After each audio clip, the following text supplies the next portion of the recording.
Chapter 19. And that, said Mrs. May, laying down her crochet hook, is really the end. Kate stared at her. "Oh, it can't be," she gasped. "Oh, please, please."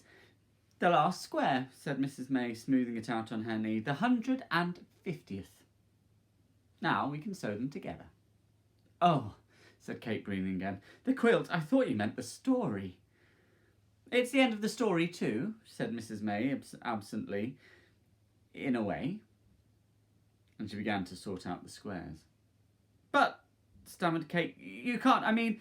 And she looked, quite suddenly, everything they said she was. Wild, self-willed, and all the rest of it. "It's not fair," she cried. "It's cheating, it's..." Tears sprang to her eyes.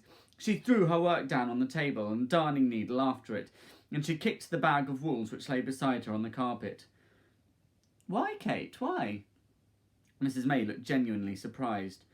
"Something more must have happened," cried Kate angrily. "What about the rat catcher and the policeman? And the..." "But something more did happen," said Mrs. May. "A lot more happened. I'm going to tell you." "Then why did you say it was the end?" "Because," said Mrs. May, she still looked surprised, "he never saw them again." "But then how can there be more?" "Because," said Mrs. May, "there is more." Kate glared at her. "All right," she said, "go on." Mrs. May looked back at her. "Kate," she said after a moment, "stories never really end. They can go on and on and on. It's just that sometimes at a certain point one stops telling them." "But not at this kind of point," said Kate. "Well, thread your needle," said Mrs. May, "with grey wool this time, and we'll sew these squares together.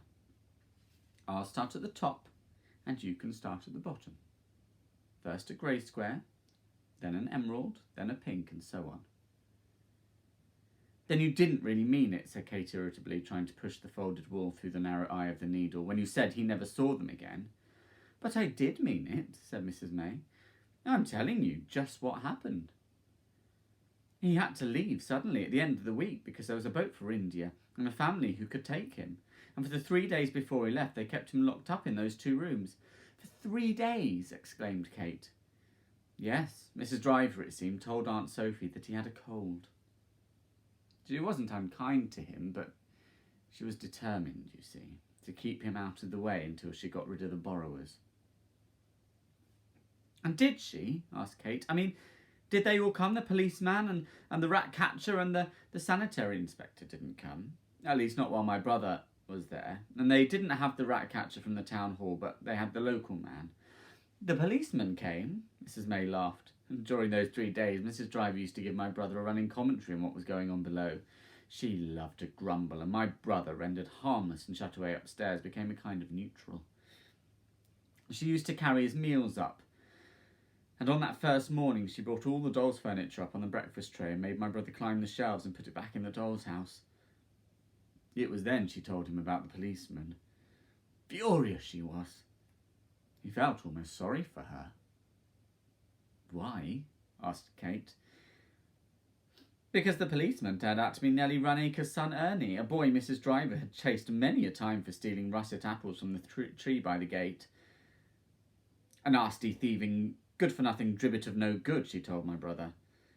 Sitting down there he is now in the kitchen, large as life, with his notebook out, laughing, fit to bust. 21 he says he is now, and cheeky as you make 'em." "And was he," asked Kate, round-eyed, "a dribbit of no good?" "Of course not. Not any more than my brother was. Ernie Runacre was a fine, upstanding young man and a credit to the police force." And he did not actually laugh at Mrs. Driver when she told him her story, but he gave her what Crumpfell spoke of afterwards as an old-fashioned look. When she described homily in bed, "Take more water with it," it seemed to say. "More water with what?" asked Kate. "A fine old pale Madeira, I suppose," said Mrs. May, and great Aunt Sophie had the same suspicion. She was furious when she heard that Mrs. Driver had seen several little people, when she herself, on a full decanter, had only risen to one, or at most two. Crampfell had to bring all the Madeira up from the cellar and stack the cases against the wall in a corner of Aunt Sophie's bedroom, where, as she said, she could keep an eye on it. "Did they get a cat?" asked Kate. "Yes, they did, but that wasn't much of a success either. It was Crampfell's cat, a large yellow tom with white streaks in it. According to Mrs. Driver, it had only two ideas in its head: to get out of the house or into the larder." "Talk of borrowers," Mrs. Driver would say as she slammed down the fish pie for my brother's luncheon. "That cat's a borrower if there ever was one. Borrowed the fish, the cat did, and a good half bowl of egg sauce, but the cat wasn't there long. The first thing the rat catcher's terriers did was to chase it out of the house. There was a dreadful set too, my brother said. They chased it everywhere, upstairs and downstairs, in and out of all the rooms, barking their heads off. The last glimpse my brother had of the cat was streaking away through the spinney and across the fields with the terriers after it." "Did they catch it?" "No," Mrs. May laughed. "It was still there when I went a year later. A little more roast, but fit as a fiddle." "Tell about when you went." "Oh, I wasn't there long," said Mrs. May rather hastily, "and after that the house was sold. My brother never went back." Kate stared at her suspiciously, pressing her needle against the centre of her lower lip. "So they never caught the little people?" she said at last. Mrs. May's eyes flicked away. No, they never actually caught them, but," she hesitated, "as far as my poor brother was concerned, what they did do seemed even worse." "What did they do?" Mrs. May laid down her work and stared for a moment thoughtfully at her idle hands.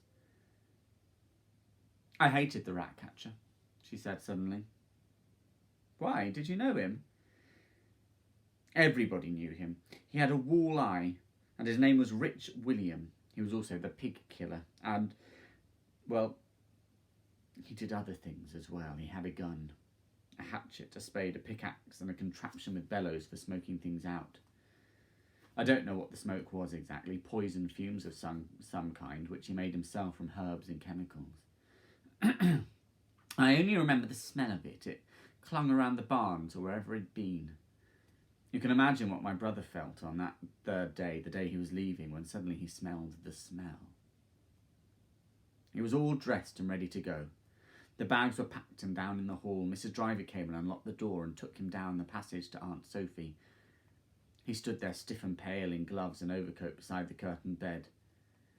"Seasick already?" Aunt Sophie mocked him, peering down at him over the edge of the great mattress. "No," he said, "that's the smell." Aunt Sophie lifted her nose. She sniffed. "What smell is it, Driver?" "It's the rat catcher, my lady," explained Mrs. Driver, reddening, "down in the kitchen." "What?" exclaimed Miss Sophie. "Are you smoking them out?" And she began to laugh. Oh dear, she gasped. "But if you don't like them, Driver, the remedy's simple." "What is that, my lady?" asked Mrs. Driver uncomfortably, and even her chins were red. Helpless as with laughter, Aunt Sophie waved a ringed hand. "Keep the bottle corked," she managed at last, and motioned them weakly away. They heard her laughing still as they went down the stairs. "She don't believe in them," muttered Mrs. Driver, and she tightened her grip on my brother's arm. "More fool her. She'll change her tune like enough when I take them up afterwards, laid out in the sizes on a clean piece of paper." And she dragged him unceremoniously across the hall.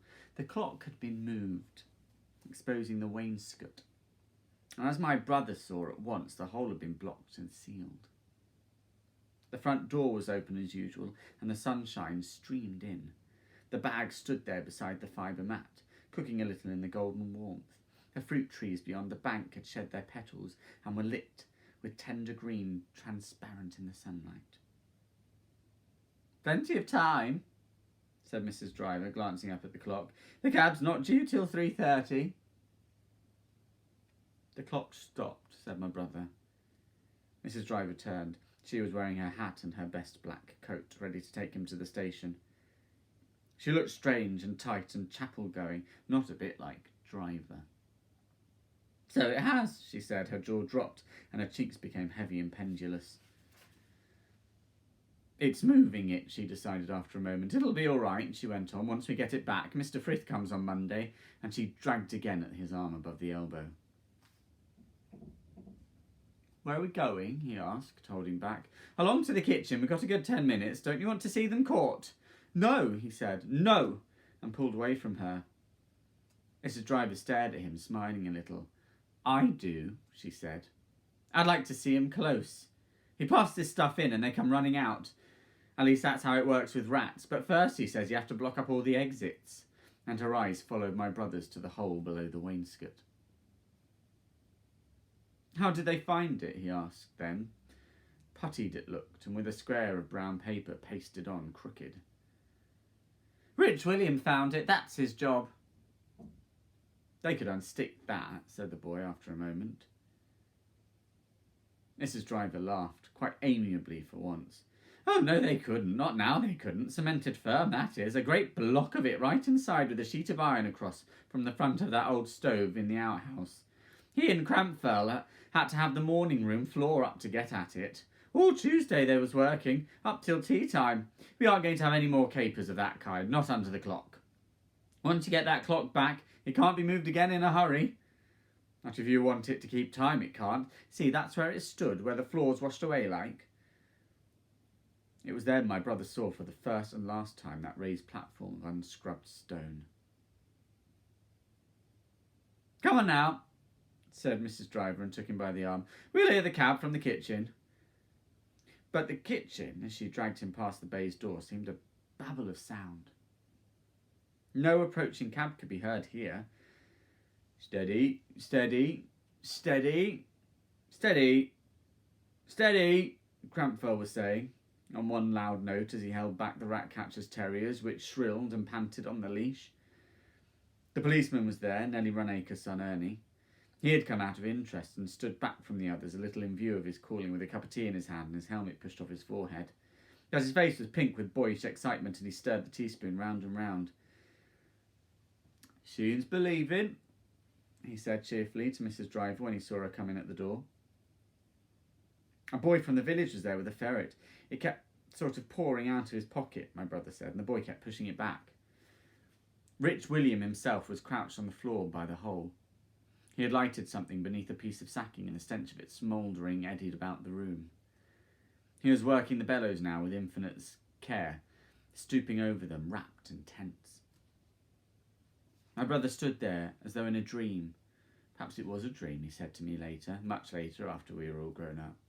He gazed around the kitchen. He saw the sunlit fruit trees through the window and a bough of the cherry tree which stood upon the bank. He saw the empty teacups on the table with spoons stuck in them and one without a saucer. He saw, propped against the wall close beside the baize door, the rat-catcher's belongings. A frayed coat, patched with leather, a bundle of rabbit snares, 2 sacks, a spade, a gun and a pickaxe. "Stand by now," Rich William was saying. There was a rising note of excitement in his voice, but he did not turn his hand. "Stand by. Ready now to slip the dogs." Mrs. Driver let go of my brother's arm and moved towards the hole. "Keep back," said the rat-catcher without turning. "Give us room." And Mrs. Driver backed nervously towards the table. She put a chair beside it and half raised one knee, but lowered it again when she caught Ernie Runacre's mocking glance. "All right, Ma," he said, cocking one eyebrow. "We'll give you a leg up when the time comes." And Mrs. Driver threw him a furious look. She snatched up the 3 cups from the table and stumped away with them angrily in the direction of the scullery. "Seeming this much of something or other," my brother heard her mutter as she brushed past him. And at those words, suddenly my brother came to life. He threw a quick glance about the kitchen. The men were absorbed. All eyes were on the rat-catcher, except those of the village boy who was getting out his ferret. Stealthily, my brother drew off his gloves and began to move backwards, slowly, slowly towards the green baize door. As he moved, gently stuffing his gloves into his pocket, he kept his eyes on the group around the hole. He paused a moment beside the rat-catcher's tools and stretched out a wary, groping hand. His fingers closed at last on a wooden handle. Smooth it was and worn with wear. He glanced down quickly to make sure. Yes, it was, as he hoped, the pickaxe. He leaned back a little and pushed almost imperceptibly against the door with his shoulders. It opened sweetly, in its silent way. Not one of the men had looked up. "Steady now," the rat-catcher was saying, stooping closely over the bellows. "It takes a moment like to go right through. There ain't much ventilation, not under a floor." My brother slid through the barely open door and it sighed too behind him, closing out the noise. He took a few steps on tiptoe down the dark kitchen passage, and then he ran. There was the hall again, steeped in sunshine, with his bags beside the door. He bumped against the clock and it struck a note, a trembling note, urgent and deep. He raised the pickaxe to the height of his shoulder and aimed a sideways blow at the hole below the wainscot. The paper tore. A few crumbs of plaster fell out and the pickaxe rebounded sharply, jarring his hands. There was indeed iron behind the cement, something immovable. Again he struck, and again and again. The wainscot above the hole became split and scratched and the paper hung down in strips, but still the pickaxe bounced. It was no good. His hands, wet with sweat, were sliding and slipping on the wood. He paused for breath, and looking out he saw the cab. He saw it on the road beyond the hedge on the far side of the orchard. Soon it would reach the russet apple tree beside the gate. Soon it would turn into the drive. He glanced up at the clock. It was ticking steadily, the result perhaps of his knock. The sound gave him comfort and steadied his thumping heart. Time. That's what he needed, a little more time. "It takes a moment, like," the rat-catcher had said, "so it'll go right through. There ain't much ventilation, not under a floor." Ventilation. That was the saving word. Pickaxe in hand, my brother ran out of the door. He stumbled once on the gravel path and nearly fell. The pickaxe handle came up and struck him a sharp blow on the temple. Already, when he reached it, a thin filament of smoke was eddying out of the grating, and he thought, as he ran towards it, that there was a flicker of movement against the darkness between the bars. And that was where they would be, of course, to get the air. But he did not stop to make sure. Already he heard behind him the crunch of wheels on the gravel and the sound of the horse's hoofs. He was not, as I have told you, a very strong little boy, and he was only 9, not 10 as he had boasted to Arrietty. But with 2 great blows on the brickwork, he dislodged one end of the grating. It fell down sideways, slightly on a slant, hanging, it seemed, by one nail. Then he clambered up the bank and threw the pickaxe with all his might into the long grass beyond the cherry tree.